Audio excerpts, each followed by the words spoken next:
Hoy está conmigo Diego Garrocho. Diego es profesor de Ética de la Universidad Autónoma de Madrid, donde ejerce como vicedecano de investigación de la Facultad de Filosofía y Letras y coordina el máster en Crítica y Argumentación Filosófica. Diego es autor de los libros Aristóteles, una ética de las pasiones y Sobre la nostalgia. Ha sido investigador visitante en el MIT, en Boston College y en la Universidad Johns Hopkins. Ha escrito artículos en revistas nacionales e internacionales y colabora con medios como El Español, El Mundo, The Objective y otras cabeceras. Es, además, el presidente del Consejo Académico del think tank Ethosfera. En el programa debatimos si todas las vidas valen lo mismo o no, si conservadores y socialdemócratas jacobinos pueden encontrar referentes políticos en la España actual, si los liberales están verdaderamente comprometidos con la igualdad de oportunidades, cuáles son las consecuencias sociales de la desigualdad, por qué la izquierda ha cambiado elementos centrales de su tradición como lo universal por los particularismos, la hipocresía de aquellos que se preocupan por la infrarrepresentación de ciertos colectivos pero abrazan el nacionalismo más egoísta, las políticas multiculturales como rasgo de la llamada izquierda reaccionaria y muchas otras cosas. Os agradezco las suscripciones al programa en YouTube y en vuestras apps de podcast, las visitas a mi página web pacobeltran.com, los me gusta, los mensajes y las críticas. Todo esto ayuda a visibilizar el programa y a mejorarlo. Ahora, con vosotros, Diego Garrocho.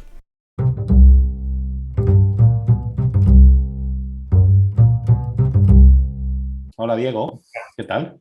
¿Qué tal, Paco? ¿Cómo estás? Encantado de estar aquí. Muchas gracias por dedicarme un ratillo para venir al programa y bueno, yo lo que había pensado hacer es, dado que me he leído varios artículos tuyos últimamente por varias razones y como hemos ido en un corto espacio de tiempo, pues he identificado dos cosas, ¿vale? Como dos líneas, ¿no? Como si estuvieras escribiendo variaciones de dos temas, que ahora me dirás tú si acierto o me equivoco totalmente, ¿vale? Y que me parece muy interesante discutir sobre ellas, ¿no? Una es la normalidad, y ahora hablaremos de qué es normalidad, qué es una vida normal, ¿vale? Y la segunda, por la que me gustaría empezar, es cómo se llama este episodio de hoy, ¿no? Que es los olvidados. Y ahora vamos a hablar un poquito, ¿no? Sobre qué son esos olvidados en la vida política. Es una cosa con un eco muy buñueliano de esta película Los Olvidados de la etapa mexicana de Buñuel, ¿no? Y que creo que pega para lo que quiero que hablemos, ¿no? ¿Tú dirías que hay olvidados en la vida pública en España? No me refiero estrictamente o solo a, pues, no sé, por ejemplo, la gente más paupérrima de la que nadie habla o algo así, que tú has dedicado artículos a esto y ahora iremos a eso, sino en general, personas, individuos, grupos, incluso de los que se habla nominalmente, pero sobre los que no se hace nada. ¿Tú dirías que hay esas personas de las que nadie se acuerda en política? Bueno, de hecho, yo lo que creo es que cada vez la cuota de olvidados es mayor. Es decir, el discurso de recuperar a los olvidados de la tierra ha ido creciendo, ¿no? Hay un oficialismo por recuperar la dignidad de esos olvidados y al tiempo que se enuncia parece que se ejerce ese olvido, ¿no? Parece que hay un exorcismo donde se habla mucho de los olvidados, donde hay un prestigio y una inflación moral a la hora de nombrarlos, pero hay un olvido efectivo y hay una pobreza visible y reconocible que desde luego merece toda la atención, pero creo que parte de ese olvido es el olvido de las grandes mayorías. Es decir, hay una disociación, yo creo, entre el ejercicio de la política y la custodia de determinados problemas y asuntos públicos y el interés común. O sea, cada vez menos personas se sienten representadas o los intereses de menos personas se sienten representadas en este gran espectáculo de la democracia mediática. El 15M surgió necesariamente por aquello, ¿no? Es la primera etapa donde se indica es un muy enfadado, no nos representan. Hablo de ese momento inicial, transversal del 15M, donde toda una generación se sintió huérfana de referentes públicos, pero yo creo que eso lo que ha hecho es acrecentarse. Es decir, parece que había una atención nominal, verbal, discursiva a ese olvido, pero que sin embargo cada vez más existen personas que no reconocen una custodia, una vigilancia de sus intereses desde los asuntos públicos. Y al hilo también de un artículo que escribías ayer en El Mundo, que se llama Las otras dos Españas, ¿eh? Sí. ¿Tú crees que esto se podría, digamos, extender más allá de grupos pequeños, individuos, etcétera, a ver, por ejemplo, España de esta forma en la que tú presentabas. Y yo podría resumirlo, pero a mí me gustaría que lo hicieras tú, ¿no? Porque esto de las dos Españas uno enseguida piensa en la cosa de Machado, ¿no? Pero realmente tú vas en otra dirección completamente distinta, ¿no? Entonces, ¿nos podrías explicar un poquito qué es esto de las dos Españas tal como tú lo ves? Sí, bueno, el problema de España, decías, ¿cuáles son los temas de los que me voy ocupando? Un amigo me decía hace poco, ¿te has dado cuenta las veces que nombras España y cuántos artículos estás escribiendo sobre España? Sí que es verdad que España sobre todo es un objeto incluso para pensar contra España, es un objeto de reflexión intelectual desde hace mucho tiempo, ¿no? Y parece que el problema de España, al ser de España, es una de las constantes, y por este programa han pasado algunas de las personas que yo creo que con mejor tino, pienso en Juan Claudio de Ramón, por ejemplo, están sabiendo entrever ese problema de España. Lo que yo planteaba en ese artículo era algo muy sencillo, y es que hay una España real, de la que prácticamente nadie se ocupa, y hay una España virtual, o hay una tecnificación del discurso político que está ocupando todo nuestro interés y toda la atención mediática. Por decir algo provocador, creo que en este sentido, yo creo que Podemos acertó en su fundación cuando lo que planteaba era una estrategia del 99% de los españoles frente a un 1%, ¿no?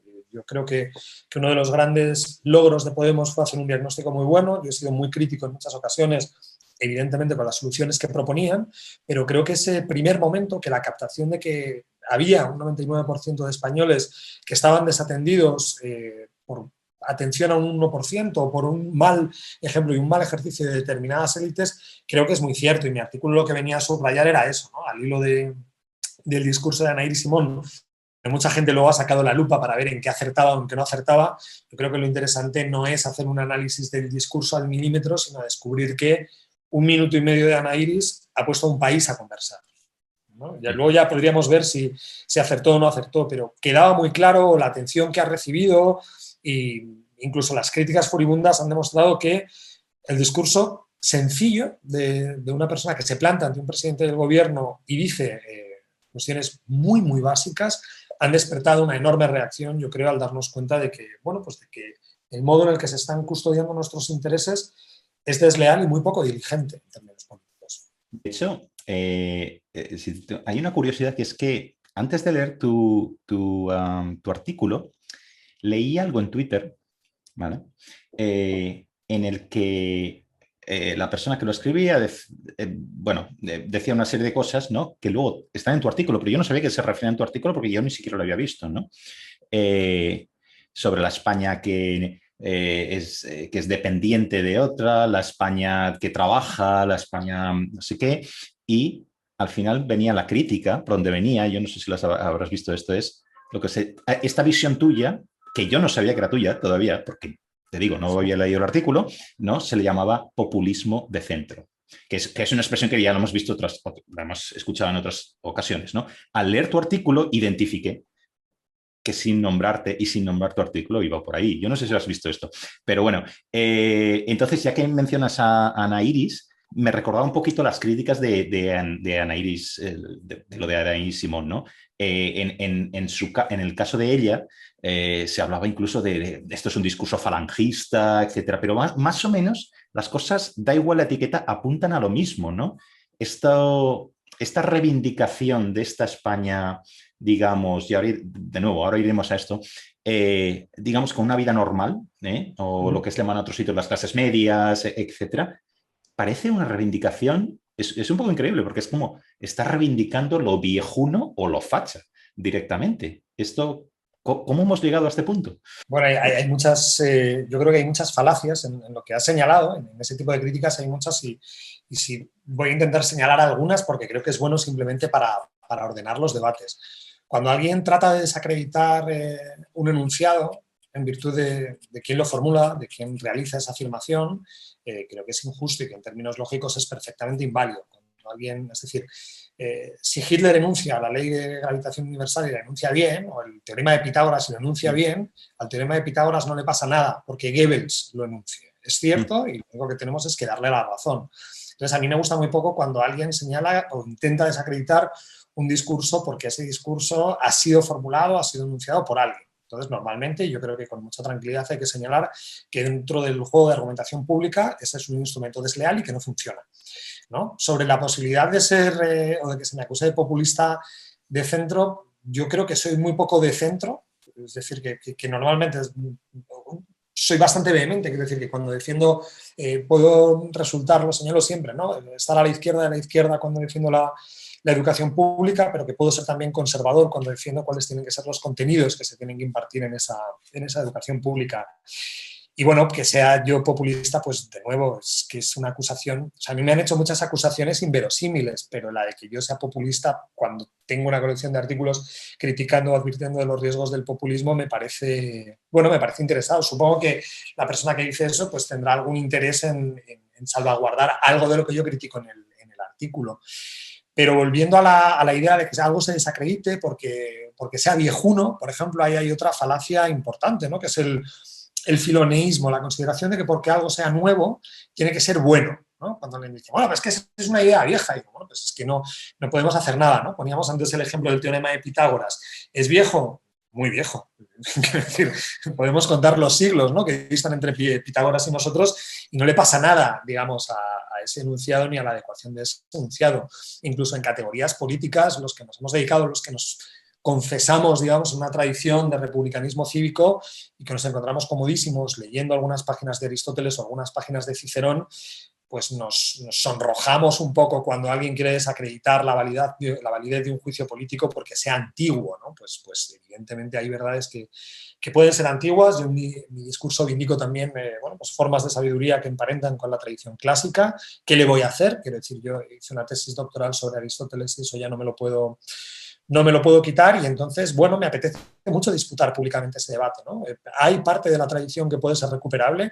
Dentro del modo en el que ordenamos los problemas políticos existen conceptos que merecen la pena reivindicarse y volverlos a poner en el centro. Entonces, mi respuesta es claramente que sí. No estaría nunca dispuesto a desacreditar un discurso por quien lo haya formulado, y en el caso además de las acusaciones de Ana Iris, yo creo que hay una cosa muy clara. Están muy nerviosas las élites, especialmente de 2010.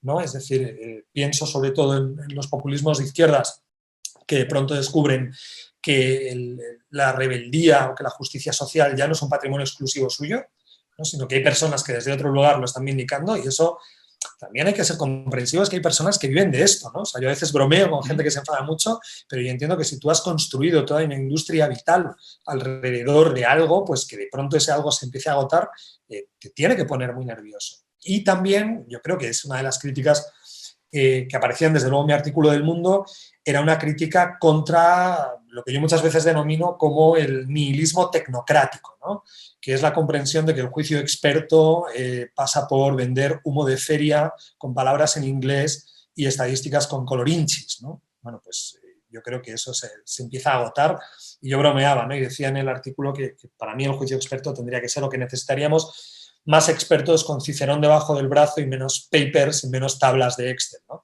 que es donde están los fuegos sagrados. Yo también me considero una persona liberal, y creo que el liberalismo debería comenzar o recomenzar a actualizar sus fuegos sagrados, que es cuando los grandes momentos del liberalismo ha sido cuando, bueno, pues cuando había una propuesta saturada y reconocible de proyecto moral, aun cuando ese proyecto moral fuera enormemente protectivo con el pluralismo y con otras formas de vida.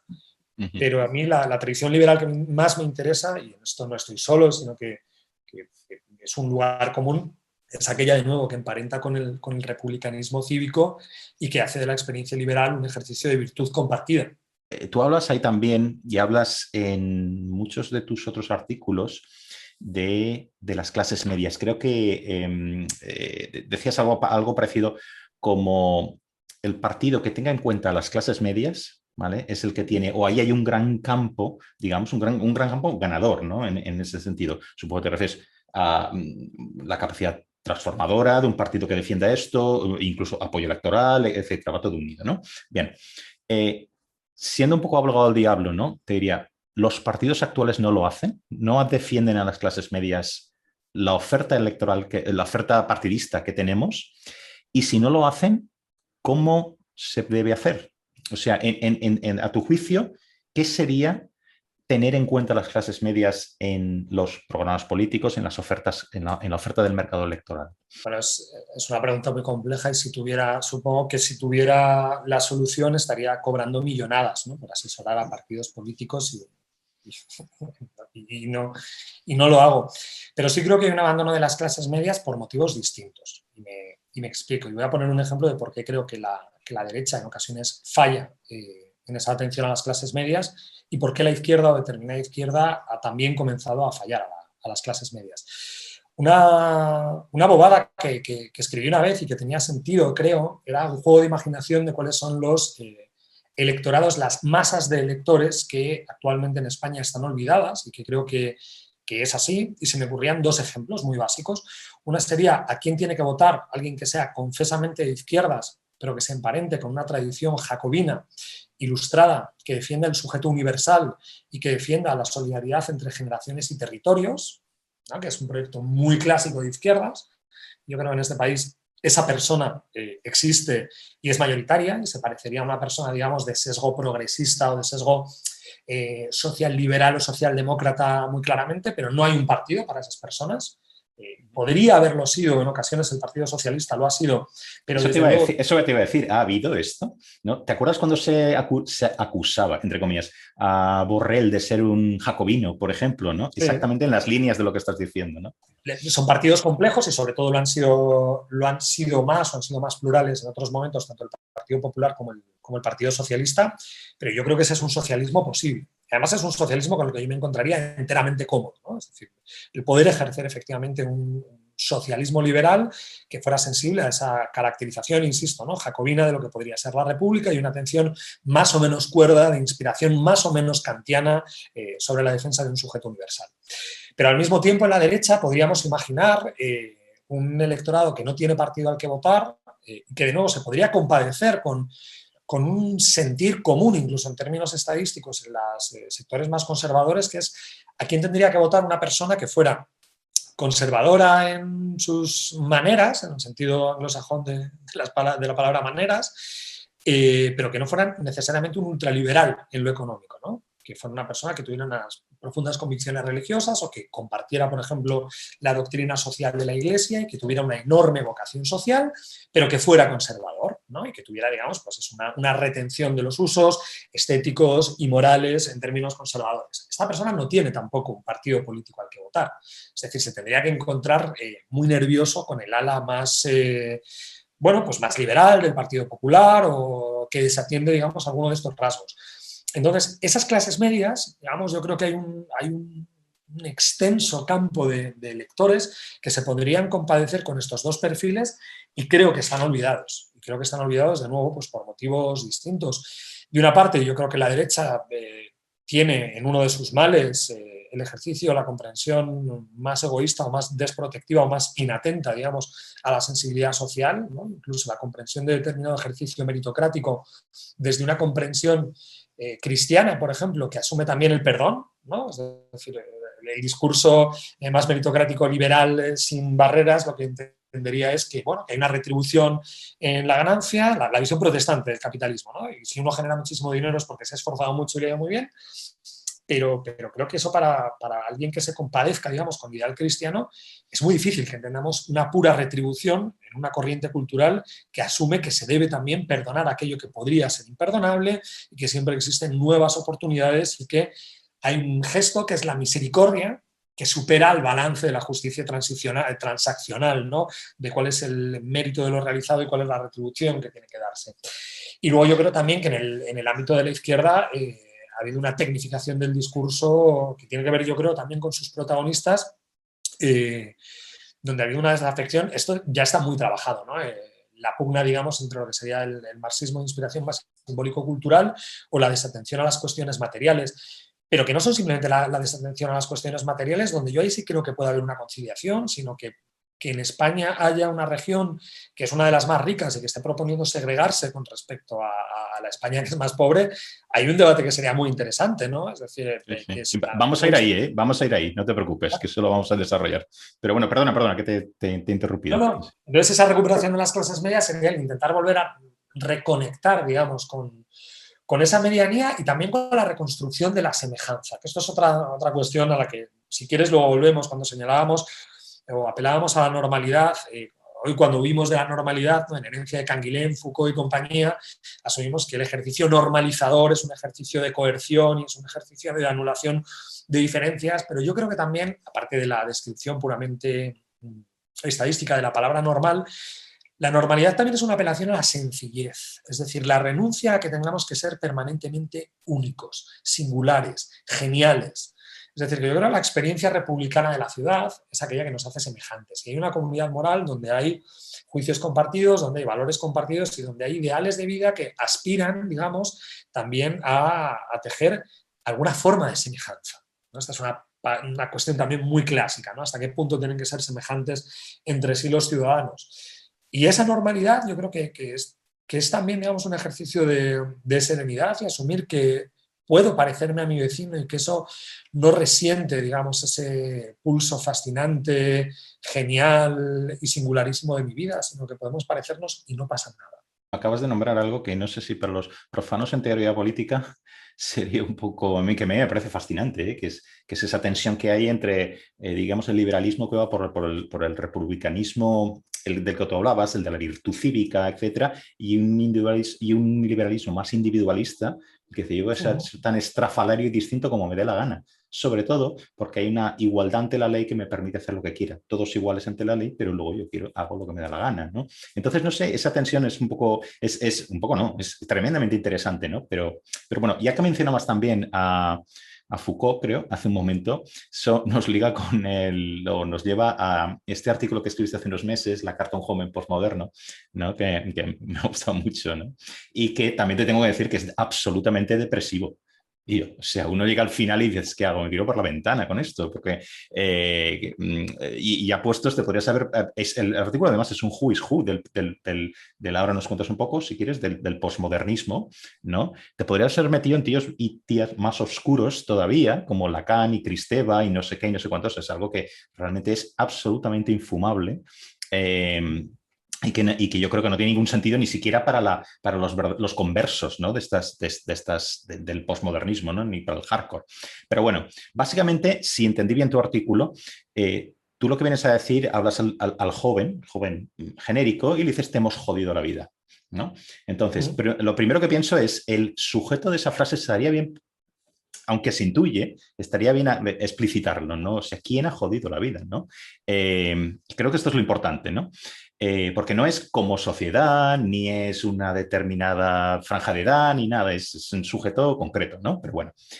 Y luego, lo que para combatir, si quieres, un poco esta depresión que por lo menos me ha entrado al acabar tu artículo, se puede salir de esto. O sea, ¿hay solución para este joven posmoderno, ¿no? Porque tú hablas ahí, haciendo un poco de spoiler de tu artículo, del gato con glaucoma adoptado, no sé qué, que se cae por el patio de luces, no sé qué. Es que somos nosotros los que nos queremos tirar por el patio de luces. Al final, ¿se puede salir? ¿Qué solución hay para este joven? Sí, bueno, ese artículo hay un juego de espejos, ¿no? Porque yo soy el que escribe la carta, pero yo soy también quien la puede recibir. En algún sentido, yo creo que el interlocutor final de la carta se parece más a mi generación que a la generación que viene, ¿no? Yo creo que la generación que viene empieza, digamos, a demandar nuevas certezas y nuevas verdades y está menos devorado, o sea, por alguno de nuestros males.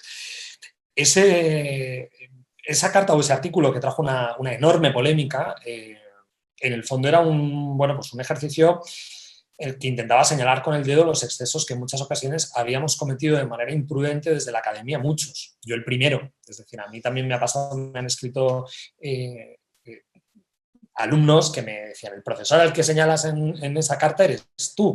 Y digo, bueno, pues puede ser, también es una confesión pública, pero es muchas cosas. Es decir, un artículo de prensa, que esto también lo han acusado, no es un paper académico, ¿no? Que hay gente que dice, bueno, es que has empleado el término posmoderno. Y digo, sí, claro, es un artículo de prensa y he utilizado, si queremos, el término posmoderno con toda la vaguedad, incluso en términos puramente cronológicos, de aquello que va contra la posmodernidad.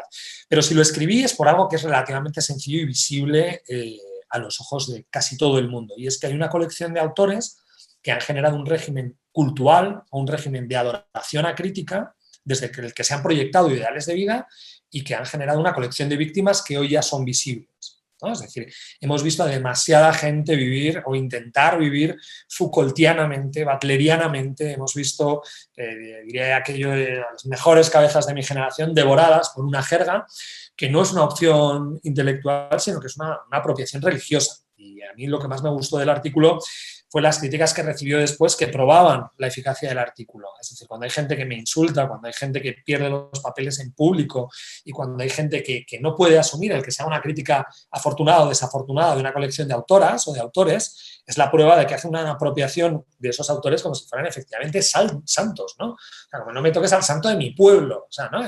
El Santo Tomás de mi pueblo no me lo puedes tocar porque es el más guapo. Y dices, bueno, yo creo que si nos tomamos el pensamiento en serio, también tenemos que asumir una serie de, bueno, pues de afrentas y de puestas en cuestión de los que han sido los santos de la posmodernidad.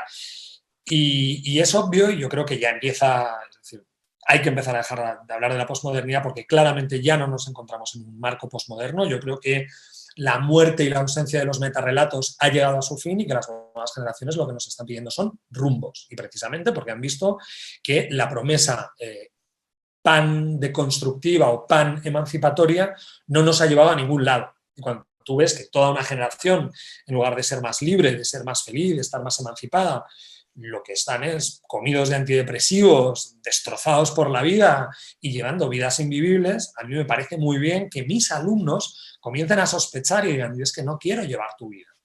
O sea, yo creo que también hay que hacer un test, sobre todo de proyectos teóricos que aspiran a ser tan íntimos, tan existenciales y tan prácticos.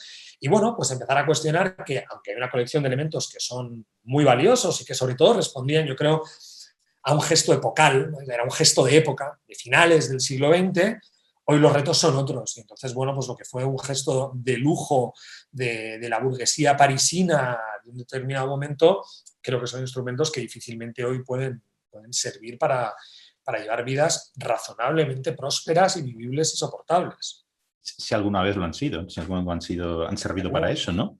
¿No? Pero fíjate que aquí hay una cosa muy curiosa, ¿no? Y es que tenemos, por un lado, la posmodernidad. O sea, yo a veces me pregunto, ¿cómo pasamos de este oscuro paradigma? Tú lo llamas casi como una religión, yo casi como lo que los anglosajones un cult, ¿no? Una secta, casi una cosa de secta, paradójicamente que se construye sobre el derribo de todo lo anterior, sobre el derribo de lo moderno, ¿no? O sea, no existe la historia, todo relato, todo es hecho, etcétera. De ahí pasamos a... O sea, es un oscuro paradigma y pasamos a lo que yo llamo en otro lado la locura destructiva y reaccionaria de lo woke, ¿no? De la justicia social, etcétera. O sea, mientras tenemos algo enfrente de nosotros que no nos sirve, como tú dices muy bien y como explicas muy bien en el artículo, resulta que aquellos que gritaban en el campus o sus discípulos, etcétera, están en posiciones de poder y están determinando un discurso público e incluso las opciones vitales de mucha gente.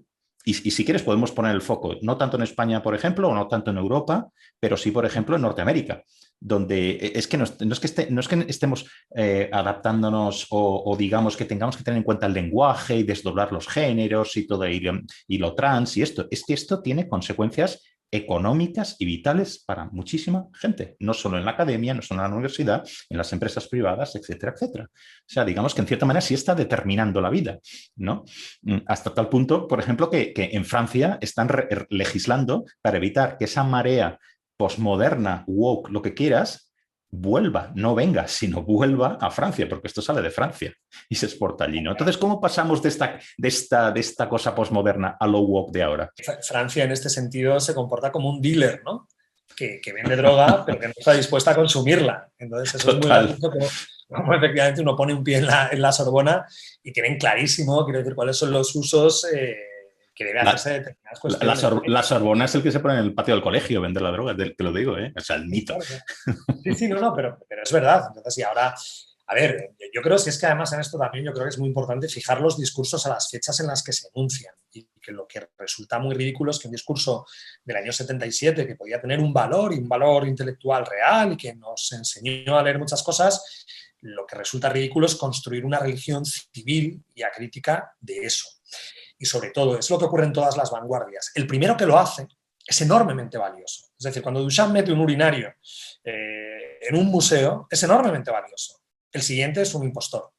Entonces, Foucault tiene un enorme valor. el que viene ya a contarte por enésima vez cuáles son las estructuras de dominación ilícitas, a mi juicio ya empieza a oler. Entonces eso es lo que me preocupa, ¿no? O sea, hay dos lugares donde uno no puede llegar tarde, que son a las fiestas y a las revoluciones, también en el pensamiento. Es una cosa que es muy ridícula, entonces es mejor no hacerlo.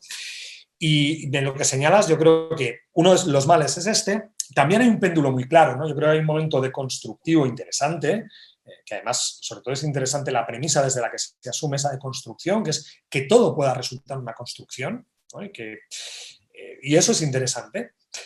Pero lo que ha ocurrido después es que del relativismo, digamos, que emanaba, un relativismo con muchos matices, que emanaba de esa comprensión más o menos posmoderna, o que más o menos disputaba las tradicionales autoridades epistémicas, se ha pasado a un totalitarismo, ¿no? ¿En qué momento la posmodernidad dejó de ser relativista para ser totalitaria? Porque el momento destructivo, el momento de afrentar autoridades, tiene incluso una parte punk, ¿no? Irreverente, ¿no? Esa ruptura con la arquía, con el principio de que haya, antes hablábamos, ¿no? De fuegos sagrados. El problema es cuando alguien rompe todos los ídolos para colocar el suyo. Esto también es algo muy francés y muy revolucionario, ¿no? O sea, le cortas la cabeza a todos los ídolos y de pronto tú propones, ¿no? un culto determinado. Y en ese sentido, bueno, yo lo que conozco de la Academia Americana empieza ya a tomar visos paródicos. Yo, como sabes, he pasado por allí y conozco y tengo buen trato con muchos colegas, y es algo que me preocupa, y que me preocupa sobre todo a nivel occidental, porque alguna vez también lo hemos hablado, ¿no? El diálogo a un lado y otro del océano es muy importante y nos está empezando a fallar un motor, ¿no? O sea, cuando la Academia Americana ha construido una industria de esto. Yo creo que a Europa no va a llegar de una manera tan rotunda, por un motivo fundamental. Las universidades en Estados Unidos son un negocio y la solidaridad, la pretendida solidaridad, es un negocio enorme. Esto ha hecho que haya prosperado de una manera muchísimo más rápida estas grandes causas, ¿no? Digamos, de lo woke. Pues el mercado de las ideas en Estados Unidos es mucho más cosmético que en Europa. La falta de estabilidad del profesorado en Estados Unidos con respecto al personal fundamentalmente funcionario en la vieja Europa hace que la libertad de cátedra esté mucho más resentida o contestada, ¿no? Todos hemos visto, ¿no? Al profesor de Yale, cuando le increpan los estudiantes en el campus. Claro, eso en principio, si se lo hacen a un profesor, pues eso, ¿no? Imagínate que se lo hacen a un Marion en la Sorbona, es que le da igual. Es decir, él va a poder siempre defender las ideas buenas o malas en las que crea. Entonces yo creo que ese régimen público que hace que estemos menos sometidos al mercadeo de las ideas y la seguridad laboral de los profesores, que no van a tener, digamos, una necesidad de incorporarse a las nuevas corrientes, o que no van a tener tantísimo miedo, va a ser lo que nos empiece a hacer un poco más resistentes, y que también yo creo que ha ido demasiado rápido. Es decir, ha llegado a tales cotas paródicas, ¿no? En el imperio de lo woke, que, o sea, sobre si la aritmética es efectivamente blanda, ¿no? O no sé qué. Hombre, 2 más 2, pues dices, o sea, os habéis pasado, quiero decir, si hubierais sido un poquito más lentos o no hubierais sido tan rápido, la mercancía podría haber sido digerible. Pero yo creo que de nuevo, aunque todavía es visible ese éxito, yo creo que las aguas empiezan a serenarse. Yo creo que esta moneda falsa, y hablo en estos términos, porque creo que epistémicamente es una moneda falsa. Es como de pronto encontrarnos a personas hablando de tarot en aulas universitarias. Es decir, creo que tiene que haber una reacción epistémicamente muy vehemente contra, bueno, pues contra mercancía, que es mercancía averiada, a mi juicio. Sí, lo que pasa, estaba pensando ahora que casi yo diría, pero no lo sé, esto es escuchándote hablar, lo acabo de pensar, ¿no? Que el ejemplo que has puesto sobre y que todos nos quedamos como un poco flipados cuando, no, el racismo, la ortografía, la buena ortografía es racista, es signo del white supremacy, de la supremacía blanca, todas estas cosas que nos parecen una exageración absoluta, pero es que es un poco como el dominio, empieza a estar en el dominio público. Pero es que si tú te vas a un texto de Lacan de los años 70, te encuentras chorradas tan gigantescas como que el número 1 es un falo y la raíz cuadrada es una vagina y cosas así. Ya sé que esto es una cosa muy friki de los que nos hemos leído estos libros postmodernos y hemos sobrevivido para contarlo, ¿no? Pero es que yo creo que no está tan desligado, ¿no? El sinsentido absoluto puede, digamos, ser una moneda de curso, una moneda falsa, como tú dices, ¿no? Bueno, que de una manera muy rotunda, o sea, si negamos el sentido, es decir, si asumimos que no hay una alianza entre las palabras y las cosas, entre el lenguaje y el mundo, sino que esa ruptura es total, estaremos concediendo que cualquier alianza posible tiene la misma legitimidad. Entonces hay una tensión, porque todos asumimos cuáles pueden ser los riesgos de que esa alianza entre el lenguaje y el mundo sea sagrada y sea inamovible, pero el problema es que pendularmente, si asumimos, digamos, la construcción social de absolutamente todo, el carácter contingente de todo, nos encontraríamos en ese territorio, bueno, pues que es falaz y que es casi paródico, ¿no? Pero también lo importante es poner de nuevo las cosas en su contexto. ¿Qué podía querer decir Lacan o cuál puede ser el valor de que podamos jugar con las palabras? ¿No? Algo que hacía Derrida y que podía tener un sentido puntual, ¿no? Si el yo y el nosotros tiene que ver con la rodilla, porque en francés suena igual. Uno puede ser tan bobo de pensar que lo que está sosteniendo Derrida es que efectivamente hay una alianza entre esas cosas, o puede asumir que lo que está es afrentando de un modo simbólico órdenes posibles entre el lenguaje y el mundo. Entonces yo sí creo, de nuevo, que sobre todo a esa primera generación le podemos conceder el interés de haber inaugurado una nueva manera de pensar, cosa que también es muy importante, es decir, los intelectuales deben atreverse, aunque luego lo que salga sea una chorrada. Yo creo que también en los artículos de prensa es algo cuando los alumnos me preguntan, profesor, ¿ha defendido esto? Yo siempre señalo algo que es obvio, es decir, uno no siempre escribe lo que piensa. Uno escribe a veces lo que cree que hace falta poner en el ruedo de la conversación pública, porque está faltando. Y uno muchas veces hace una caricatura de sus propias opiniones. Yo ahora mismo, para resultar más didáctico, para tratar de hacer argumentos más perfectos o exposiciones que sean más reconocibles, hago una caricatura de lo que serían mis propias ideas porque creo que completan parte del debate. Yo creo que también deberíamos asumir que lo que defienden puntualmente algunos autores formaba parte de un diálogo cultural donde se intentaron hacer, donde se intentaron proponer nuevas formas del lenguaje, nuevas formas discursivas. Cuando Barthes decía que el lenguaje era fascista, estoy seguro que no lo decía en serio.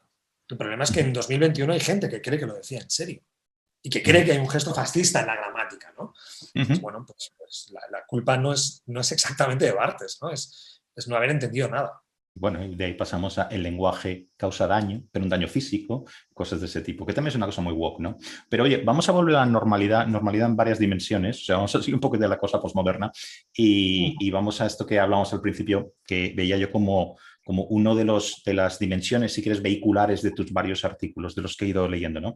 Entonces, hay cosas o conceptos o palabras que tú asocias a esta normalidad, ¿vale? Y seguro que me dejo muchísimas, complétalo como quieras. El esfuerzo, por ejemplo, el esfuerzo personal.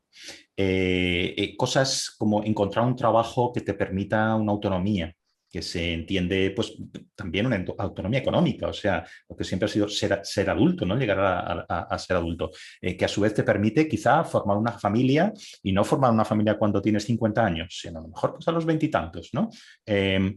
No vivir del esfuerzo de otros, ¿no? Eso no quiere decir que en momentos dados puedes estar todos caemos, ¿no? En la vida y que pueda haber redes que te recojan, ¿no? Y que te devuelvan un poco, ¿no? Que te pongan de pie. Pero en general no aspirar a vivir del esfuerzo de otros, ¿no? Asumir responsabilidad como ciudadanos también, ¿no? Yo creo que todas estas ideas, estos conceptos están asociados a esta idea de normalidad. ¿Y qué quiere decir asumir responsabilidad con los conciudadanos? Pues, por ejemplo, pagar impuestos. Es que no tenemos que pensar que esta normalidad nos lleva, y ahí va a estas acusaciones de antes, ¿no? De lo del populismo y lo del no sé qué. No quiere decir que aspirar a ser autónomo, independiente, no vivir del esfuerzo de otros, significa que tú no vayas a odiar los impuestos, vayas a odiar un poco, pues, asumir un poco que vivir en sociedad significa también un velar por un bienestar de los demás, ¿no? O no discriminar o aceptar diversos estilos de vida. O sea, lo que estoy intentando hacer es que no asociar esta normalidad, esta vida normal, con ciertos clichés que tenemos por lo de la normalidad, ¿no?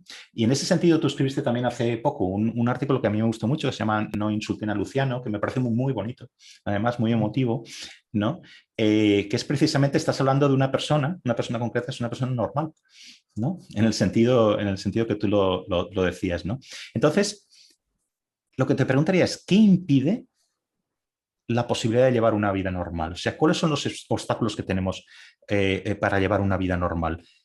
Todas estas ideas, este simbolismo, esta herencia postmoderna, si quieres, que ahora es woke, ahora es no sé qué, ¿vale? O quizá también hay algo más, y no lo sé, y por eso te lo pregunto, que son condiciones, si quieres, más estructurales, más materiales, ¿no? Por ejemplo, la evolución del capitalismo. El capitalismo de ahora no es el capitalismo de los 60.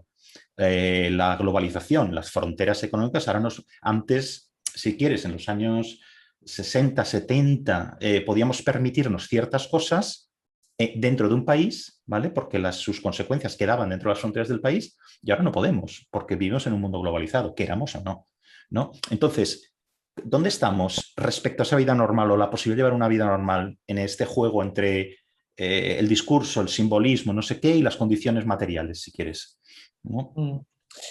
Porque no, es una pregunta muy compleja. Voy a empezar resolviendo a qué no voy a contestar porque no tengo conocimiento, porque no tengo pericia. Hay una crítica que las personas que están más familiarizadas con la economía que yo defienden y sostienen que vivimos ahora mismo en una crisis en los países occidentales desarrollados, porque para que pueda emerger una clase media en la India o en China, nosotros tenemos que frenar parte de nuestro desarrollo, ¿no? Y, digamos, todos estos discursos complejos, globalistas, para los que yo no tengo competencia para juzgar, ahí no puedo decir nada. Es decir, si mi generación tiene que ser un poco más pobre para que haya prosperidad en la India, estoy desarmado para decir si hay una relación causa-efecto porque no lo sé y no lo puedo conocer y no tengo los datos para conocerlo. Lo que sí que podemos hacer es reivindicar un espacio compartido donde nos reconozcamos en una idea de normalidad que no sea agresiva. ¿Qué quiero decir con esto? Yo creo que la negación de la normalidad en muchas ocasiones ha sido una coartada, ya sea una coartada de las experiencias más agresivamente neoliberales, para despreciar elementos que comúnmente habíamos consensuado que eran valiosos y que yo creo que son valiosos, como por ejemplo la familia. A mí me parece estupendo que no exista una necesidad de formar familias, pero sí me preocupa que los jóvenes de mi generación no estén decidiendo libremente si quieren o no quieren formar una familia, sino que no se dan unas condiciones materiales para que la puedan construir. Entonces eso es lo que a mí me preocupa. Cuando había una sociedad que se reconocía en un modelo de vida que era compartido y que era un modelo de determinado modelo de familia que se puede hacer mucho más plural y que lo podemos abrir hasta donde queramos, pero que sí aspiraba, digamos, a construir modelos de vida, se asumía que era lo que se podía exigir a la sociedad dentro del pacto, ¿no? Entonces, si uno era un ciudadano razonable, cumplía con los hitos previstos, acabaría teniendo una serie de, o sea, la sociedad te devolvía una serie de elementos con los cuales tú podrías llevar a cabo esa vida próspera. Ahí es donde creo que confluyen perfectamente una experiencia, a mi juicio, radical de la peor tradición neoliberal y no tan liberal, y esa cultura woke de la que hablábamos. Porque no es cierto que cualquier vida, ni que un marco liberal proponga que cualquier vida es igualmente valiosa. Un liberal de tradición clásica lo que sostendría es que el Estado no debe promocionar de manera activa determinados modelos de vida ni perseguir determinados modelos de vida. Pero yo evidentemente creo, y en esto estoy con Stuart Mill y no con Bentham, que no vale lo mismo una vida leyendo poesía que jugando al juego de alfileres. Y no vale lo mismo la vida de un tipo de 45 años que está comiendo MDMA en Malasaña a las 4 de la mañana y bailando, que el de una pareja que tiene 2 hijos, uno de los cuales tiene síndrome de Down y están haciendo un esfuerzo por sacarlo adelante. O de una madre soltera que está trabajando como una jabata para sacar a sus hijos adelante, o de un señor que no está casado pero que cuida de sus padres porque tiene Alzheimer. Entonces yo no estoy dispuesto, y esto creo que lo puedo defender públicamente, a señalar que todas esas vidas valen lo mismo. Creo que una sociedad, para compartir, y de hecho la propia definición de sociedad, tiene que darse modelos de vida posible, tiene que haber una proyección de vidas ideales posibles. Es cierto que ese catálogo puede no ser único, puede no ser unívoco, puede existir una enorme pluralidad y la virtud puede darse de distintas formas. Y estoy seguro que ha habido momentos de la historia donde ha habido una promoción agresiva de determinados modelos de vida. Pero cuando la tradición liberal, que a mí más me interesa, sostiene la necesidad de proliferar opiniones con respecto a las formas de vida, lo hace porque confía que en un espacio de conversación bien ordenada acabaría habiendo un contraste de opiniones que nos acabaría conduciendo colectivamente a la mejor vida posible. Pero el otro pacto es el pacto de Pozuelo, ¿no? De, efectivamente, cada uno, y por eso ha funcionado en tiempos de prosperidad económica. Cuando se asumía que la vida liberal era una vida donde cada uno tenía un chalet y hacía lo que le daba la gana en su yarda de jardín, todo funcionaba. Cuando hoy nos encontramos con que parte de nuestra civilización está colapsando, cuando la gente no tiene sentido para su existencia, ya no nos sirve igual. Porque una persona que cobra 900 euros, la libertad que se le concede diciendo todo lo que quieras, destrúyete como quieras, esa libertad le vale muy poco a cambio de todo lo que ha perdido.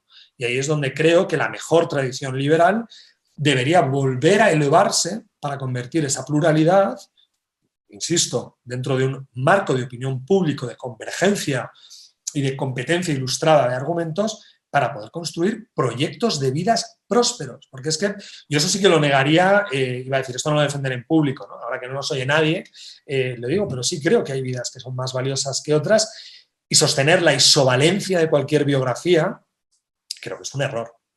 Insisto, compro el principio liberal de que no hay que perseguir a quien no decida, a quien decida estar bailando a las 4 de la mañana y comiendo MDMA, pero yo, claro, me dedico a la ética y soy aristotélico, entonces quiero tener la oportunidad de, en el espacio público, explicar mis razones de por qué creo que hay otras vidas posibles, que son mejores, y que me gustaría que todos mis conciudadanos pudieran tener acceso a esa vida mejor. Oye, vamos a los pobres, que los pobres es tanto un artículo tuyo reciente también como digamos, el colectivo, ¿no? Por decirlo de alguna manera, ¿no? Y aquí me gustaría hacer una cosa, porque tú en el artículo das cera a izquierda y a derecha, muy claramente, ¿no? Y me gustaría dividirlo así como tú lo organizas, ¿no? Un poco, y extenderlo, ¿no? Entonces, empezamos por la derecha. Vamos a ver derecha y pobreza, cómo funciona, ¿no? Tú básicamente eres muy claro en el artículo, como tanto a derecha como si quieres a izquierda, le dan igual los pobres, ¿no? Específicamente en el caso de derecha, le dan igual los pobres. ¿Y qué creo que quieres decir con esto? Profundizando un poquito en esto, ¿no? Tú hablas, creo que, no recuerdo muy bien porque estoy hablando de memoria, la derecha pija patria, ¿no? O sea, la derecha pija española, ¿no? Que como estereotipo quizá todos nos podemos imaginar muy bien, ¿no? Lo que dices, y tú utilizas ahí una frase que es literalmente cómo ese grupo de la derecha pija busca desagregarse, es decir, distanciarse, que no les salpique, etcétera, de la pobreza por renta. O sea, tú usas tus ingresos para vivir en otro lado, para no verlo, etcétera, para desconectar completamente, ¿no? Que por cierto, supongo que no se te escapa, porque antes lo has mencionado de una forma en este contexto también, que eso se aplica a colectivos más grandes que un grupito de gente que vive en un determinado barrio pijo de una ciudad, ¿no? O sea, cuando los nacionalistas de una determinada región se quieren separar del resto del país porque son los pobres, ¿vale? Están haciendo exactamente lo mismo, ¿no? O sea, totalmente desentenderse. Pero bueno, ahora iremos a esto. Pero bueno, es que derechas hay muchas, claro, ¿no? Entonces, yo esto me quedé pensando con lo que ponías ahí y vamos a ver, ¿y qué pasa con los diversos grupos de derechas, ¿no? ¿Qué pasa con los democristianos, por ejemplo, ¿no? Estos, en principio, por tradición, deberían no querer desentenderse de los pobres, pero a mi juicio también pueden hacerlo. En el momento que lo que propone, digamos, estoy simplificando un poquito, ¿no? Pero digamos lo que los democristianos, socialcristianos de muchos países, en Europa, por ejemplo, proponen es que la sociedad no se descontrole demasiado en el sentido de unas diferencias de renta muy grandes, o sea, defienden el estado de bienestar, defienden la redistribución, pero por otra razón, que es porque hay un cierto orden natural y ese orden natural que no haya tantos pobres que al final, o tanta desigualdad que al final hay una revolución y trastoque el orden natural, ¿no? Una cierta jerarquía natural. Bien, ¿qué pasa con los liberales? Para mí, personalmente, podemos discutir esto, son los mejor encaminados, ¿no? Porque en el campo, si quieres, de no izquierda, derecha, centro, etcétera, ¿no? Porque ellos hablan de poner las condiciones, ¿no? De poner las condiciones para que todo el mundo pueda prosperar, ¿vale? Los resultados es otra historia, pero la igualdad de oportunidades sería algo que yo creo que todos los liberales, y más allá del liberalismo, podrían, digamos, compartir, digamos, y que se traduce en políticas concretas, ¿no? Y luego, con esa, como diríamos, ese campo de juego nivelado, ¿vale? Que no está descolocado, pues todos compiten, ¿no? Es un poco como si tuvieras lo mejor de ambos mundos, ¿no? ¿Tú estarías de acuerdo con esta clasificación así un poco simplificada que he hecho de las derechas en ese sentido? ¿Crees que podríamos llevarlo en ese sentido? A ver, yo creo que esa es una descripción posible de algunas derechas que existen y has hecho un retrato de la parte más amable del liberalismo, donde yo me encontraría cómodo, ¿no? Y donde podríamos asumir que es un liberalismo comprometido con el ejercicio de la libertad como un elemento dinamizador y al servicio a la larga de los más débiles, siempre y cuando se salvaguarden, digamos, unas condiciones de acceso a una igualdad mínima donde pueda concurrir el talento. Yo creo que no hay demasiados liberales de este corte en España. Honestamente debo decirlo. Es decir, yo no conozco, o sea, conozco a más señores que agresivamente defienden su patrimonio que a personas comprometidos con una solidaridad fiscal que ayude a los más débiles a demostrar su talento. Y lo que normalmente escucho no es esa necesidad de igualar el punto de partida, sino de señalar que para los casos muy excepcionales de cuando un niño es un genio, sí que puede llegar a Harvard en Estados Unidos. Dices, bueno, pero es que eso no es igualdad. Yo lo que quiero es que las condiciones no elegidas del niño pobre no determinen su probabilidad de éxito. Y es que el problema es que en Harvard, y bueno, tú conoces las universidades muy buenas estadounidenses, es que hay mucho lelo, que no es que sea muy listo, sino que es que lo que tiene es demasiado dinero. Entonces, a mí me da pena que los pobres, o que se sostenga que las personas que vienen de extracción vulnerable solo tengan una oportunidad y si son geniales. Bueno, pues no estamos hablando de eso. Entonces, el retrato que tú señalabas de un cierto liberalismo que pacte esto, alguna vez se lo oía a Rivera, ¿no? El que las condiciones de salida fueran las mismas y que las condiciones de llegada respondieran al mérito. Bueno, yo eso estaría dispuesto a comprarlo. Lo que pasa es que estamos muy, muy lejos de equiparar esas condiciones de salida.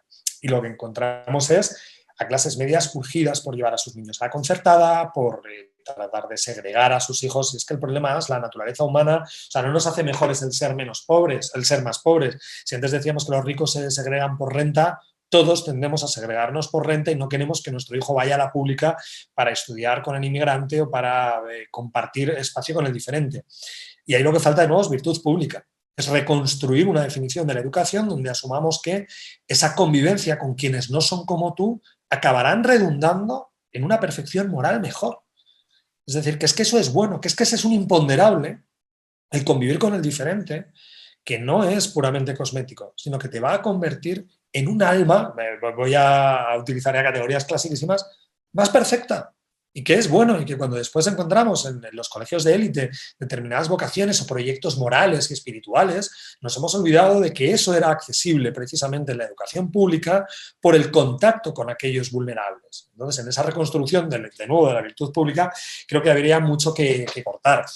Y sí señalas, y yo creo que hay un error de percepción en las élites económicas, especialmente en España, a diferencia de Estados Unidos, donde sí que funciona mucho más el altruismo y donde el mecenazgo y la apuesta por la promoción de iniciativas públicas es mucho más común. Yo creo que Estados Unidos es un país donde está ordenada la élite influencial y la élite económica y la élite moral de una manera más perfecta que en España.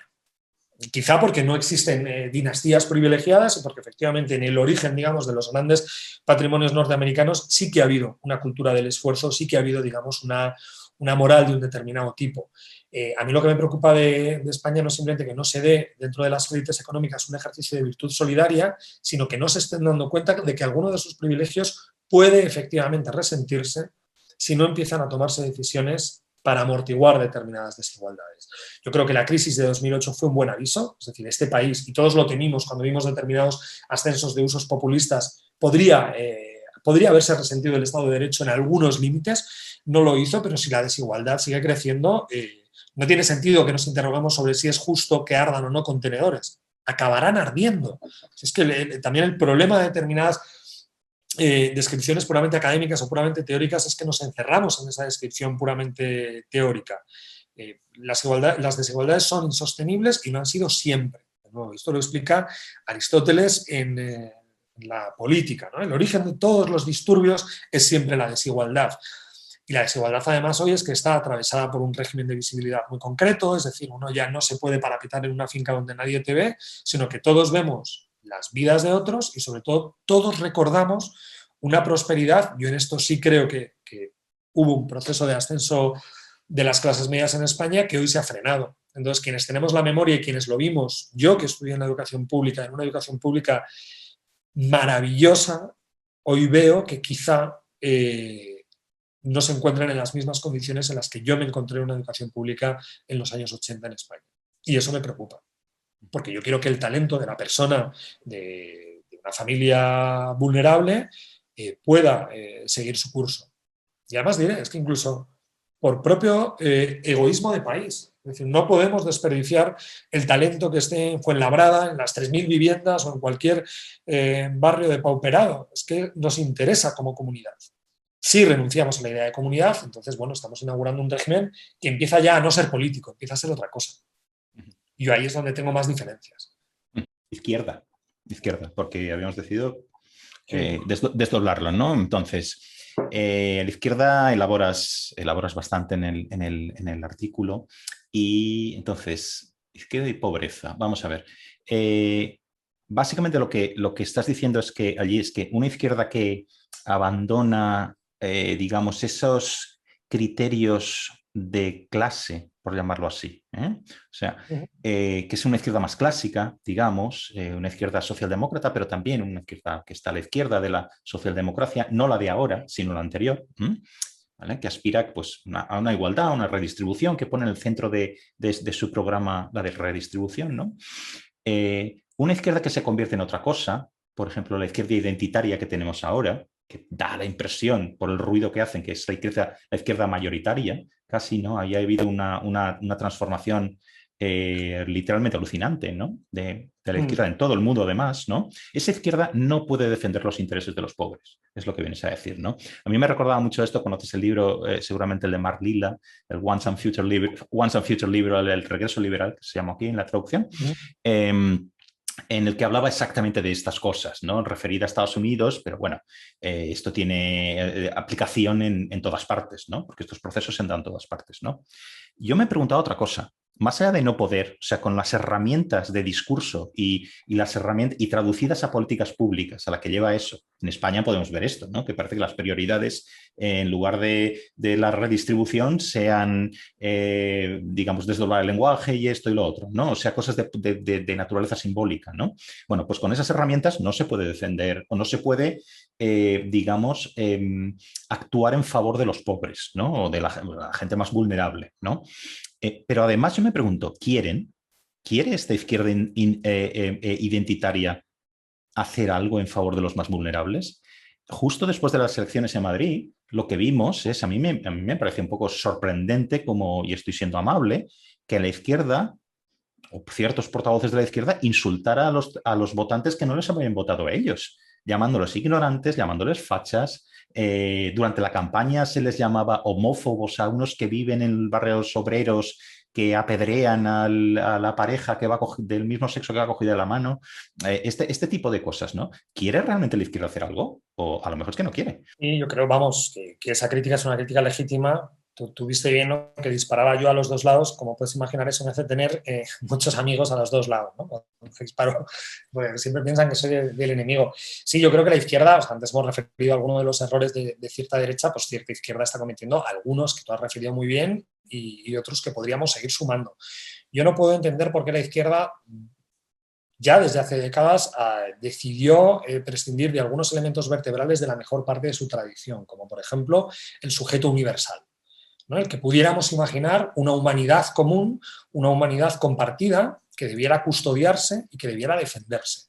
Bueno, pues esto ha ocurrido desde toda la tradición antihumanista, desde Althusser y tantos otros seguidores, que lo que han venido, ahora ya se ha levantado el pie de ese acelerador, pero es que todos hemos conocido a determinada vanguardia de izquierdas que estaba en contra de los derechos humanos, porque consideraba que los derechos humanos eran en el fondo un invento privilegiado. Digo, bueno, pues poned por favor un pie en África, ¿no? Es que cuando uno va efectivamente a África, pero además materialmente, y te llevas la Declaración de los Derechos Humanos y te pones a leerlo, pues lógicamente uno tiene que interrogarse qué parte o qué artículo efectivamente consideran que debería ser considerado espúreo o que tiene connotaciones coloniales y contrarias a los pero perdona que te interrumpa, digo, pero es que esto sigue siendo así, esto de levantar el pie del acelerador, bueno, no sé, porque cuando tú pones a las por ejemplo, a las feministas occidentales, les pones frente a la contradicción de que ciertas prácticas en Occidente y no en Occidente, en todas partes, son opresivas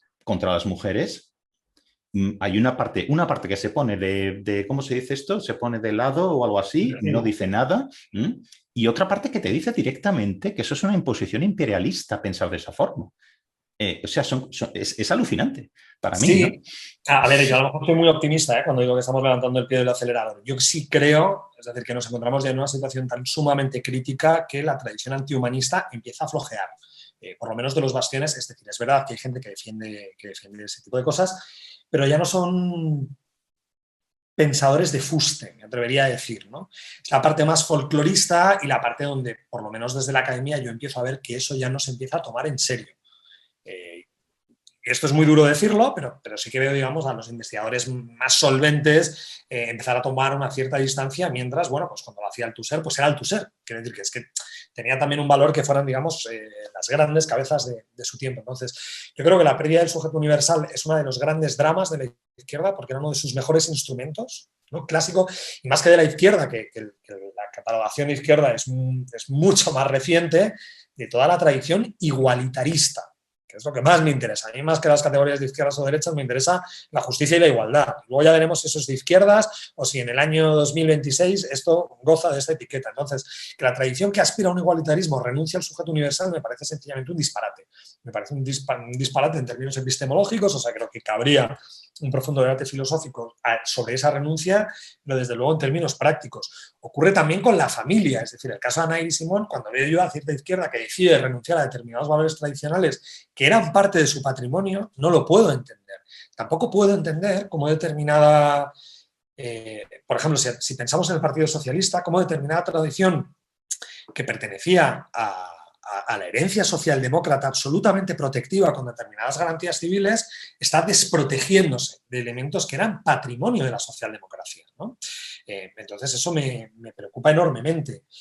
Y luego también, bueno, yo creo que también hay un fetichismo del lenguaje. El caso de los pobres a mí me interesa, porque también en los ámbitos de izquierda, yo diría, la derecha no habla nada, y la izquierda lo que hace es que genera una jerga sofisticada acerca de la vulnerabilidad, la pobreza.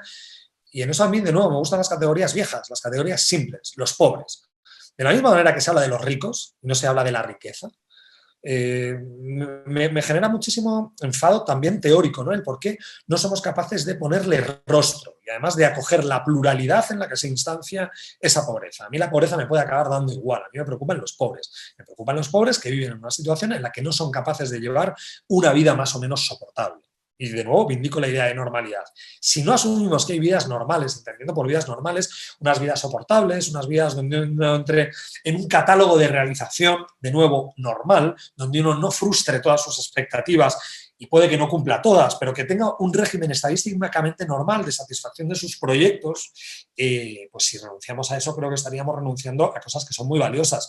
Y en el caso de España, es decir, si nos circunscribimos al ámbito nacional, creo que hay algo que es obviamente local y, digamos, es una de las fugas también en términos teóricos más delirantes, que es la connivencia con el nacionalismo de las zonas ricas, ¿no? Es decir, podemos tener una sensibilidad de papel de liar orgánico con la infrarrepresentación de determinados colectivos, pero luego no nos preocupa la infrarrepresentación de los charnegos en el gobierno de Cataluña. Bueno, el Parlamento de Cataluña, ¿no? Yo el otro día colgaba un artículo buenísimo de Marcos Ondarra, donde sacaba las proporciones entre los catalanes que tienen dos apellidos catalanes en Cataluña y en el gobierno. Bueno, y el salto era, el porcentaje era enorme, ¿no? ¿Por qué no hay un Charnegos Lives Matter? ¿No? O sea, ¿por qué no hay una preocupación por un colectivo que es el mayoritario en Cataluña, el económicamente más deprimido, por la lengua más hablada en Cataluña, por los apellidos más frecuentes en Cataluña, y estamos dispuestos a congraciarnos con determinadas élites, ¿no? Y qué casualidad, ¿no? Las regiones que apuestan fuerte, digamos, por una segregación fiscal son siempre las ricas y no las pobres. Bueno, pues yo creo que ahí de nuevo la izquierda falla, porque no puede, si tú le preguntas a cualquier persona que tenga una autopercepción militante de izquierdas por la solidaridad interterritorial, claro, la moto se gripa, ¿no? Porque el argumento de las zonas ricas es exactamente el que utilizaban aquellos liberales que te decían, pero yo ¿por qué tengo que solidarizarme forzosamente con el pobre? ¿No? Pues esto todos lo hemos oído de personas de regiones ricas con aspiraciones secesionistas, ¿no? ¿Por qué tengo que ocuparme yo de los andaluces que son unos vagos? Bueno, pues y ahí es donde, de nuevo, yo creo que la reivindicación republicana tiene que dar un paso y decir, sí, claro, la imposición fiscal es una solidaridad forzosa, y perderle el miedo, que yo creo que ahí es donde determinados liberales tienen muchísimo miedo y recuerdan, ¿no?, la anécdota de Thatcher, que señalaba si podía haber una obligación, si el buen samaritano hubiera estado obligado. Bueno, pues hay una ciudad, hay una polis, hay una comunidad política donde hay un régimen mínimo de solidaridad forzosa y donde no depende efectivamente de nuestro vicio, de nuestra virtud, hacernos solidarios con la fragilidad de nuestro conciudadano. Y ahí es donde creo que hay alianzas de las peores partes, porque de la misma manera que yo creo que los buenos de cualquier sensibilidad ideológica se parecen, creo que los malos y los vicios también acaban siendo comunes, ¿no? Claro, pero es que has puesto el dedo en la llaga ahí. ¿Por qué nos tenemos que preocupar de los ciudadanos o otra región que tiene una renta más baja? Por ya no hablar de lo de los ciudadanos pobres. Pues porque somos una comunidad política. Y si no estás dispuesto a defender que somos una comunidad política, no tienes nada que hacer. Es que hay que empezar por ahí. ¿Vale? Y decir que somos una comunidad política implica mucho. Y es que hay una parte, sobre todo de la izquierda, a mi juicio, ¿no? Que se ha desatendido de esa forma de ver el país. ¿No? Es que decir que somos una comunidad política, que es una cosa perfectamente republicana vamos, yo creo que es el centro del republicanismo cívico, es que ahora pasa por una cosa facha. ¿Sabes? No, no somos una política. Bueno, hay 40 comunidades políticas por ahí, ¿no? Pero yo ahí no sé si estamos siendo injustos, es decir, yo creo que es muy grosera la connivencia de la izquierda con el nacionalismo, pero creo que gran parte de la derecha tendría problemas a la hora de asumir nuestra condición de comunidad política llevada hasta el final. O sea, a cierta derecha yo creo que le interesa el folclorismo, le interesa la bandera, el equipo de fútbol y algunos elementos folclóricos, pero tendrían un problema con la comprensión ontológica de comunidad política, ¿no? Que es que tu suerte depende, de algún modo, de la suerte de tu conciudadano y que tu felicidad está emparentada con la felicidad de señores que no conoces. Ese salto a muchísima derecha se le haría imposible.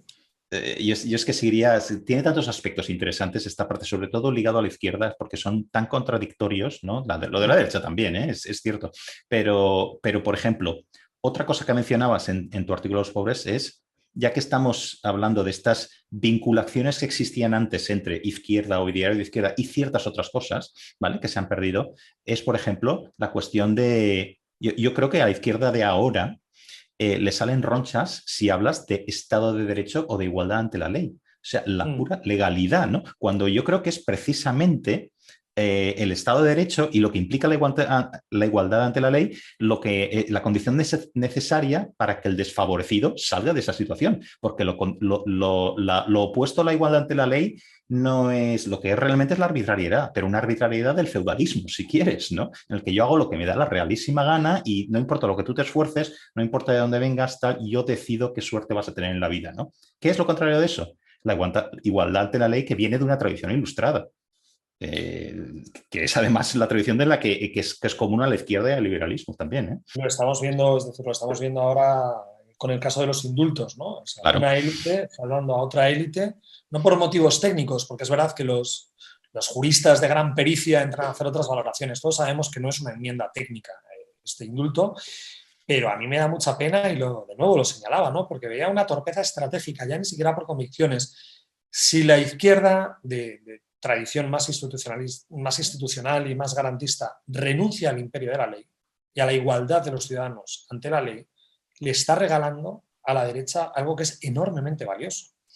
Porque lo que se está defendiendo con un indulto, además que el indulto tiene una raigambre teológico-política maravillosa. Quiere decir que si Izquierda la descubriera, se iba a sorprender y verdaderamente iba a ser fascinante, pero me da mucha pena que se renuncie efectivamente a determinadas garantías de mínimos civiles y que se defienda la ley privada, el privilegio, ¿no? Pues que efectivamente que alguien pueda suspender el cumplimiento de una pena en virtud de una condición. Entonces, claro, si uno empieza a imaginar las familias de la población reclusa en León, en Badajoz, y que tienen efectivamente a su hijo maltratado y castigado por la adicción a la heroína y que atracó 2 farmacias y una gasolinera cumpliendo condena, o a los chicos que estaban traficando con hachís en Conil de la Frontera con una lancha cumpliendo condena, va a costar mucho defender los principios de garantía democrática como es el principio de igualdad ante la ley, ¿no? Entonces, bueno, yo creo que ese es uno de los riesgos por venir, que es que se está degradando la democracia y ya sabemos cuál es el riesgo inmediato. Si la democracia deja de ser una cuestión valiosa, si dejamos de apreciar la convivencia democrática, si ya no valoramos positivamente lo que tenemos, el día que venga alguien a sustituírnoslo o a robárnoslo, no nos va a importar, porque lógicamente no va a ser algo valioso. Y no estamos tan lejos, ¿no? Empezamos ya a tener satelitalmente experiencias donde se proponen vidas más seguras, vidas más prósperas en regímenes no democráticos.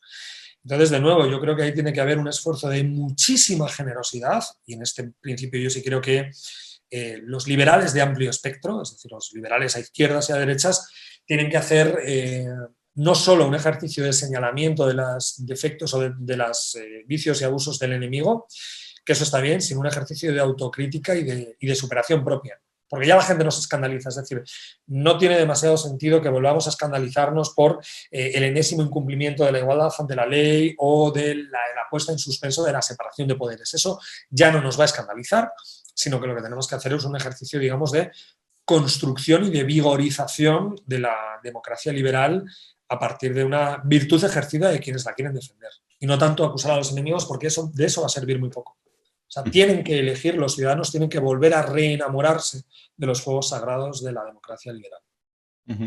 Y ya por acabar, si quieres, con esta parte, claro, es que a mí me sugería tantas, romper con tradiciones o con elementos que eran constitutivos de la izquierda, digamos esa emancipación, si lo podemos llamar así, ¿no? Es algo que se usa mucho, ¿no? en esta tradición. Que se han roto, ¿no? Me sugería también otra cosa, esto es un poco un salto que nos llevaría también, si quieres, a otro tipo de igualdad, ¿no? Una igualdad no tanto de rentas, sino de derechos también, pero de derechos entre los otros, ¿no? Los que llegan a la comunidad política, ¿no? Y que aspiran a ser reconocidos como tales, ¿no? Entonces, yo aquí pensaba en un libro que leí hace mucho tiempo de un ensayista que se llama Kenan Malik, británico. Él escribió un libro que en principio era sobre el affair de Salman Rushdie, cuando la flauta aquella que se dictó con él cuando escribió los versos satánicos, ¿no? Y el libro se llama From Flauta to Jihad, de la flauta a la yihad, ¿no? Creo que está traducido en castellano, pero bueno. Y en uno de los capítulos hablaba de una cosa muy interesante, que era una cosa que si quieres se aplica al Reino Unido, pero explica muchas otras cosas en el mundo occidental.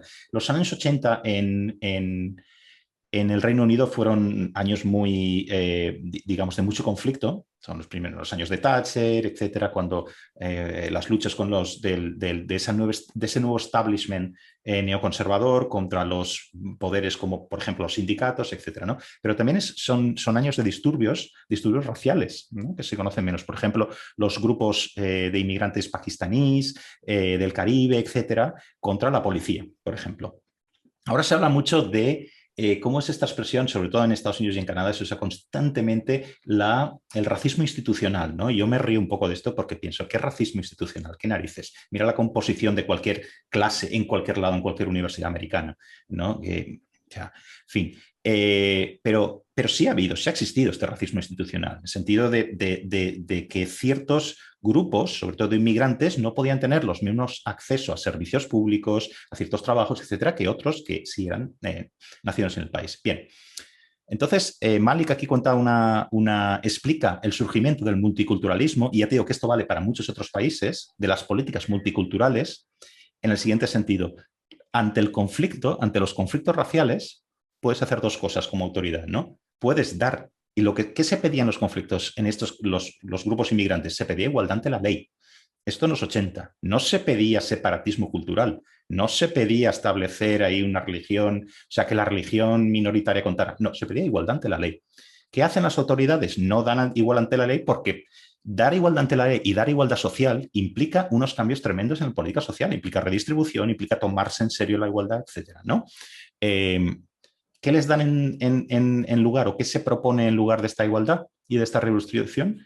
Un estatus especial para ciertas religiones, ¿no? Y ahí es cuando Kenan Malik fecha el nacimiento del multiculturalismo, que ligado con todo lo demás que estamos hablando es una de esos elementos quizá de esta izquierda reaccionaria que describe entre otros Félix Ovejero y muchos otros, ¿no?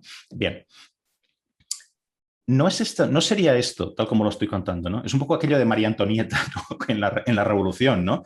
¿Qué quieren? ¿Pan? Pues que coman pasteles. Oye, no. Es estar absolutamente ciego a lo que se está pidiendo, o si quieres, mala fe porque no quieres ejercer de autoridad, o sea, de la autoridad de un gobierno que lo que quiere es lo mejor para sus ciudadanos, ¿no?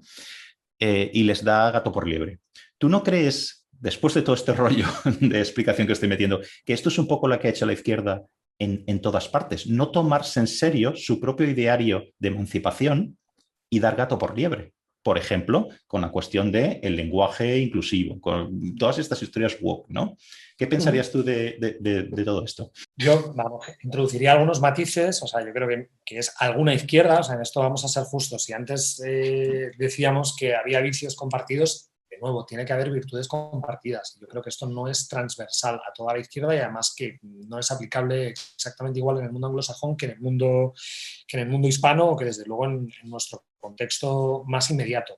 Sí creo que en Estados Unidos hay una correlación íntima. Es decir, cuando señalamos, yo sí creo que Estados Unidos es un país racista, por lo menos es el país que yo conozco más racista, donde encuentro más agresividad racial y lo que encuentro es que efectivamente se proliferan las políticas woke. Lo que sostengo es que la política woke no es una solución al problema racial, es efectivamente la expresión folclorista de un país que quiere seguir perpetuando sus privilegios. No sé si me explico. Es decir, es que lo woke es exactamente, es el exorcismo, es la gran zarzuela pública que se celebra para tener, bueno, pues ya digo, exorcizar algunas malas experiencias, algunas malas conciencias para seguir haciendo lo mismo. Y ahí creo que la conquista del sujeto universal es la que es esencial. O sea, a mí los conflictos raciales no me interesan, porque lo que me interesaría es que verdaderamente la raza no fuera un marcador dentro del espacio público, que fuera indistinto. En ese sentido, si nosotros contrastamos cuál es el discurso de Martin Luther King con los discursos más contemporáneos, a mi juicio ha habido una enorme pérdida, porque Martin Luther King lo que quería era que su hija no estuviera marcada por el color de su piel, que eso fuera un rasgo indistinto, ¿no? Había un anuncio esto es muy paradójico, era un anuncio de Mercedes, que era muy bueno, donde una niña le preguntaba a su padre, papá, yo no sabía que Juanito era negro, y era un compañero suyo de su clase. Es decir, un mundo donde los niños asumieran que el color de la piel es el equivalente al color del pelo, a ser castaño, a ser pelirrojo, me interesa. El problema yo creo que de marcar y de reforzar determinadas condiciones que son contingentes es que se autoderrotan, es decir, que bajo una promesa emancipatoria brutal de tapadillo se está renunciando al único instrumento que yo conozco, ¿eh? A lo mejor hay otros que podrían ser más prósperos, pero creo que pensar es generalizar, de nuevo, en esto soy muy aristotélico, la metafísica tiene que ver con lo general y la metafísica lo que nos permite distinguir al ser humano es un gesto esencialista y metafísico que nos permite asumir que siendo todos diferentes hay un rasgo que es común, que nos permite a todos decirnos humanos.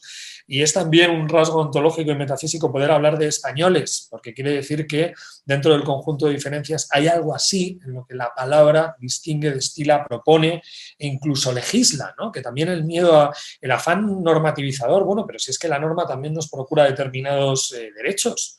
Es decir, la norma que nos hace iguales es aquella que nos hace participar también de un sistema de pensiones y de un colegio público y participar de determinados rasgos. Entonces, bueno, yo quiero pensar, en ese sentido creo que el diagnóstico de Lila es estupendo. O sea, yo creo que es de los pocos, cuando alguien me pregunta qué filósofos contemporáneos hay que leer, Lila es de los pocos autores que cuando saca el libro me los compro, porque yo creo que es muy valiente y es muy lúcido. Lo está haciendo además desde una institución como Columbia, donde no debe ser nada fácil, donde lo está viviendo desde dentro. Y creo que la izquierda más astuta, además ahora que vivimos, por ejemplo, en España, en una redefinición, yo creo, del olfato y de las instituciones de izquierdas, y se están poniendo tan de moda algunos autores, yo creo que si la izquierda no se quiere despistar, debería tener a Mark Lilla como uno de sus autores de cabecera, vamos, sin duda. Oye, y si quieres ya para acabar, teniendo en cuenta todos los montones de cosas de las que hemos hablado, ¿qué es aquello, digamos, si nos tomamos en serio esto de intentar conseguir o intentar remover, si quieres, o quitar los obstáculos para llevar una vida normal, quien la quiera llevar? Que estos jóvenes de los que tú hablabas en tu artículo, el postmoderno, que su único futuro no sea, como tú ya decías, ver Netflix en el ordenador, que haya algo más, ¿no? Algo más que tenga que ver con una esperanza, ¿no? Si quieres, con un progreso, otros lo llamarían emancipación, llámalo como quieras, ¿no? ¿Qué es aquello de lo que no estamos hablando? Eso es una pregunta que he hecho ya en otras ocasiones en el programa, ¿no? ¿Qué es aquello de lo que no se está hablando? Ligando un poco también con el título, ¿no? Con los olvidados, ¿no? ¿Qué es aquello que no estamos haciendo como sociedad, si quieres, o la clase política? ¿Qué es aquello de lo que no se está hablando y que deberíamos estar hablando y deberíamos estar atendiendo? Ya, bueno, como ya he dicho suficientes verdades que que me retratan y que me granjearán enemigos a un lado y a otro, yo creo que el gran olvidado es el espíritu, es lo espiritual. Con toda rotundidad lo digo, ¿no? Y retomando uno de los libros más narcisistas que he visto en mi vida, que es el libro de Judith Butler, ¿no? De Cuerpos que importan, creo que lo que importan son los espíritus y que al contrario de lo que nos quieren decir, ¿no? Que hay que poner el cuerpo en el centro, que hay que volver a reivindicar el problema de lo material, no tengo ni idea de cuál es el problema de lo material corporal, creo que deberíamos reactivar un discurso que se ocupara no solo de la precariedad material, sino también de la otra. Yo creo que estamos espiritualmente muy fatigados, es decir, no hay un cultivo. Yo antes mencioné muy conscientemente, ¿no?, la palabra alma, que en griego sería la palabra psique, donde convergen, digamos, esa condición más aurática, o si se quiere más religiosa, pero también más cognitiva, ¿no? Entonces yo creo que la gran asignatura pendiente es la custodia del espíritu, de una manera muy general. Creo que una vida normal es una vida, por supuesto, de afectos, una vida donde uno ama y donde uno es amado, donde uno cuida y donde uno es cuidado, y donde uno asume la custodia de lo que uno es como un fuego sagrado e intangible. Y creo que ese cultivo de una vida próspera y de una vida lograda, de nuevo, ¿no?, recordando a los grandes clásicos, es una de las fuentes olvidadas y que a mí me gustaría incluso llevárselo a mis alumnos de una manera mucho más radical que la enseñanza magistral de Locke, de Montesquieu, de otros autores, ¿no? Es el volver a hacernos custodios de nuestra propia espiritualidad, entendiéndolo como ese intangible, invisible, en el que habita lo más sagrado de lo humano, ¿no? Me quedaría con eso de Séneca, ¿no? Como Minis Aclares, somos, en efecto, cosas sagradas y deberíamos tratarlos como tales. Pues ojalá, ¿no? Es algo, creo que expresado así inédito hasta ahora en este programa. Ojalá pudiéramos tener ese cultivo de la espiritualidad, si quieres, o esa custodia, como si fuera uno de estos fuegos sagrados que no se apagan nunca. Oye, hemos tratado muchísimas cosas, cada una de ellas nos llevaría a un programa distinto y podríamos estar siguiendo. Y a mí me gustaría que de alguna forma siguiéramos en el futuro esta conversación, porque la verdad es que me parece que ha sido muy, muy ilustrativa de muchas cuestiones. Así que muchísimas gracias por estar. Un placer. Muy Siempre bien. que quieras, aquí estaré. Muy bien. Muchísimas gracias. Un fuerte abrazo. Fuerte abrazo. Adiós.